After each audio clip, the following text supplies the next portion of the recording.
যে একটা ক্যান্ডিডেট 60% পেয়েছে মাধ্যমিকে, তাহলে সে মাধ্যমিকে পাচ্ছে কত নাম্বার? 3 নাম্বার। ঠিক আছে। দ্বিতীয়, যদি আমি এইচএসে দেখি, ধরো এইচএসে সেও পাচ্ছে 60%, তাহলে এইচএসে 60% পেলে সে এইচএসে কত পাচ্ছে? না 6 নাম্বার। এবারে এই দুটোকে আমি কম্পাইল করছি, তোমার 3 নাম্বার ও 4 নাম্বার কি না, ট্রেনিং আর হচ্ছে ট্রেড, এই দুটোতে কত আছে? 20, তাই তো? 20, এই দুটো 20-র মধ্যে তোমাদের মার্কস কত আসতে পারে? ধরে নাও ম্যাক্সিমাম ক্যান্ডিডেটই পাচ্ছে 70%, এটাতেও ধরো তোমাদের আমি ধরে নিচ্ছি যে তোমরা 100 পাচ্ছ। ঠিক আছে, তাহলে 100 যেভাবে তোমাদের 5 নাম্বার হচ্ছে, তাহলে তোমাদের ফুল মার্কস ছিল 150, তোমরা পাচ্ছ 100, আর তোমাদের মার্কসটা ক্যালকুলেট কত হচ্ছে 5-এ। তাহলে এইভাবে তোমরা যদি ক্যালকুলেট করো, যদি কেউ 100 পায় তাহলে সে পাচ্ছে 3.3।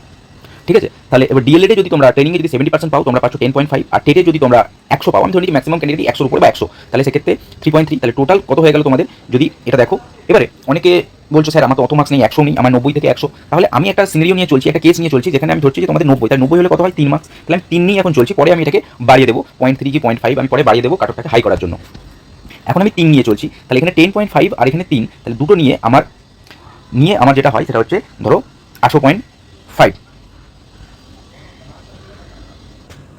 তো ডিএলএডে যদি আমাদের 10.5 থাকে, আর টেটে যদি ধরো আমার 3 থাকে, আর আগে আমরা দেখেছি এইচএসে 6 আর মাধ্যমিকে 3, তাহলে আমাদের টোটাল কত হলো? 22.5, তাই তো?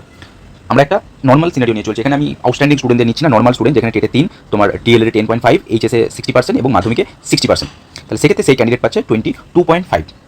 22.5 আউট অফ কত? 35। আমি 15 নাম্বার বাদ দিয়েছি কিসে? এক্সট্রা কারিকুলামে, ভাইভাতে আর অ্যাপটিটিউডে। এবারে এইখান থেকে তোমাদের ডিফারেন্সিয়েটটা করা যায়। আগে পর্যন্ত তোমাদের 22.5 আমি সবাইকে মানে একই জায়গাতে আমি নিয়ে এসেছি যে সবাই এটা পাচ্ছ। এবারে কেস 1 আর কেস 2 দুটো ভাগে আমি ডিভাইড করে দিয়েছি। কিছু ক্যান্ডিডেট আছে যাদের এডুকেশন কোয়ালিফিকেশন যাদের এক্সট্রা কারিকুলাম অ্যাক্টিভিটি যাদের নেই, যাদের এডুকেশন কোয়ালিফিকেশনই তোমার মাধ্যমিক, এইচএস, তারপরে টেট, তারপরে তোমার টেট পাস করেছে এবং ট্রেনিং করেছে, যাদের কোনো এক্সট্রা কারিকুলাম মানে কোনো এক্সপিরিয়েন্স বা কোনো কিছু এক্সট্রা কারিকুলাম তাদের নেই, তো সেক্ষেত্রে তাদের ক্ষেত্রে 5 নাম্বার পাচ্ছে না, কিন্তু যাদের এক্সট্রা কারিকুলাম আছে তারা 5 নাম্বার পাচ্ছে। তাহলে আগে কত ছিল? 22.5, আর হচ্ছে 5 যদি অ্যাড করি তাহলে 27.5 কাদের? কেস 1 যাদের এক্সট্রা কারিকুলাম অ্যাক্টিভিটি আছে, তাহলে তাদের ক্ষেত্রে হয়ে গেল 27.5। কিন্তু এই ক্যান্ডিডেট খুবই কম, এটা ভেবো না যে তাহলে আমার নেই, ডিমোটিভেট হো না, এই ক্যান্ডিডেট খুবই কম, এটা কাট অফে খুব একটা এফেক্ট ফেলতে পারবে না। এরপর যাদের নেই, যেটা ম্যাক্সিমাম ক্যান্ডিডেট, তারা কোনো মার্কস পাচ্ছ না, তাহলে 22.5, এটা হলো তোমাদের রইলো, তোমাদের 22.5 আপাতত রইলো।